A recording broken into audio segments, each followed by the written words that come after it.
আপনাদের সকলকে আবার শুভেচ্ছা এবং অভিনন্দন। বন্ধুরা দেখেন কত বড় মুরগি, বাড়িতে পোষা মুরগি, ডিম দিচ্ছে মুরগি, কেটে রান্না হবে আজকে।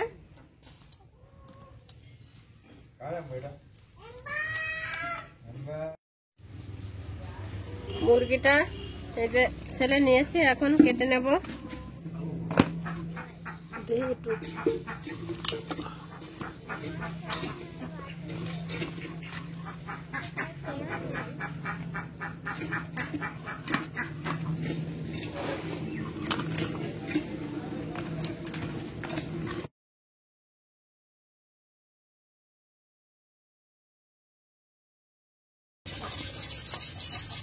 পেটের ভিতরে ডিম দেখেন।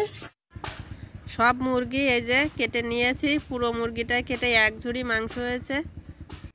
তো বন্ধুরা কত বড় যে মুরগি কেটে কুটে পরিষ্কার করে নিয়ে স্নান করে এই যে রান্নার কাছে চলে এসেছি।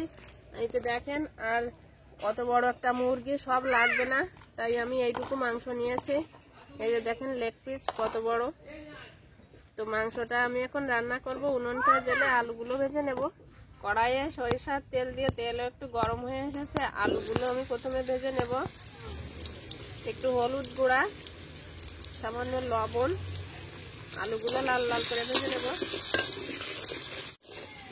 আলুগুলো খুব ভালো করে ভেজে নিচ্ছি, এই যে একটু লাল করে উঠিয়ে নেব। আলু ভাজি করা তেল আছে, আজকে আমি এর ভিতরে তেল দেব না, কারণ এই মুরগিতে অনেকটাই চর্বি হয়েছে। এখন ফোড়নে দেব গোটা জিরা, একটা শুকনো লঙ্কা, তেজপাতা, পেঁয়াজ কুচি। পেঁয়াজ একটু হালকা করে ভেজে নিচ্ছি। এখন দিয়ে দেব ওই যে আদা রসুন বাটা, টমেটো পেস্ট, শুকনো লঙ্কা, জিরা ধনে একসঙ্গে বাটা, পরিমাণ মতো হলুদ গুঁড়া, স্বাদ মতো লবণ, সামান্য একটু জল।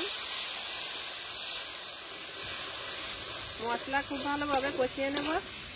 মশলা খুব ভালো করে কষানো হয়ে গেছে, দেখেন মশলা থেকে তেল ছেড়ে গেছে। আর আজকে তেল কম দিয়েছি, এই জন্য দেখেন মুরগিটার চর্বি দেখেন বন্ধুরা। তো মাংস দিয়ে দেব। মাংসের উপরে চুই ঝাল আর গোটা গোটা রসুন দিয়ে দেব।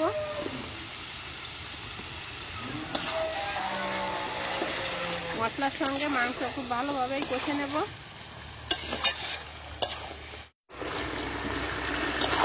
দেখেন মুরগিটা অল্প একটু সময় কষিয়ে নিয়েছি, তার তেল দেখেন কি পরিমাণে তেল ছেড়েছে। মুরগিটায় অনেক চর্বি হয়েছে।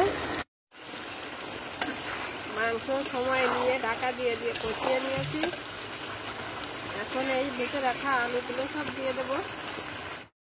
মাংস সময় নিয়ে কষিয়ে নিয়েছি, কষাতেই মাংস নরম হয়ে এসেছে, কারণ মুরগিটা অনেক বড় বয়স হয়ে গেছে।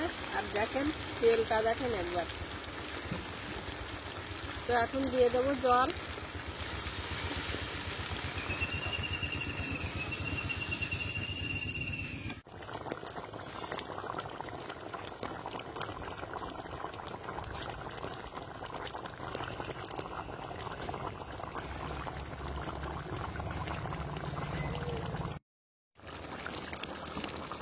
মাংসটা আমার রান্না করা হয়ে গেছে। এখন আমি এই যে বেটে রাখা গরম মশলা দিয়েই নামিয়ে নেব।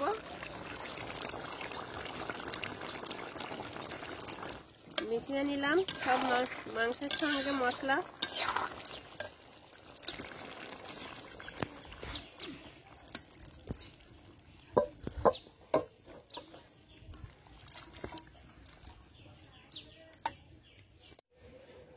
তো বন্ধুরা এই যে বাড়িতে পোষা এই বড় মুরগি, তো এইভাবে রান্না করলাম। তো বন্ধুরা আমার রেসিপিগুলো যদি আপনাদের ভালো লাগে তাহলে আমার ভিডিওতে অবশ্যই লাইক, শেয়ার ও কমেন্ট করবেন। আর সকলে আমার ছোট্ট চ্যানেলটিকে সাবস্ক্রাইব করে পাশের বেল ঘন্টিটা ক্লিক করে সকলেই আমার পাশে থাকবেন। সকলে ভালো থাকবেন, সুস্থ থাকবেন। ধন্যবাদ।